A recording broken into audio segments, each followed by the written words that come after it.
36 বছর আগে ঘাসের গালিচায় দাঁড়িয়ে যেদিন খুব তুচ্ছ কোনো ব্যাপার নিয়ে তোমার সাথে আমার খুনসুটি হয়েছিল, আমি প্রচণ্ড অভিমান করে তোমায় ছেড়ে এসেছিলাম দীর্ঘশ্বাস নিয়ে। সেই থেকে আমার বক্র পাঁজরের ভেতর তোমার জন্যে ভালোবাসায় পরিপূর্ণ সেই টকটকে হৃৎপিণ্ডটি আর নেই।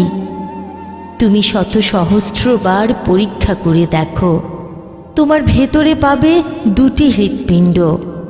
হতবাক হয়ে যাবেন পৃথিবীর সমস্ত চিকিৎসক একই মানবীর পাঁজরে দুই হৃৎপিণ্ড দেখে। কুহেলি, সেই দিন থেকে সুদীর্ঘ 3 যুগ ধরে হৃৎপিণ্ডহীন আমি আজও আছি বেঁচে। হৃৎপিণ্ডহীন আমি আজও আছি বেঁচে।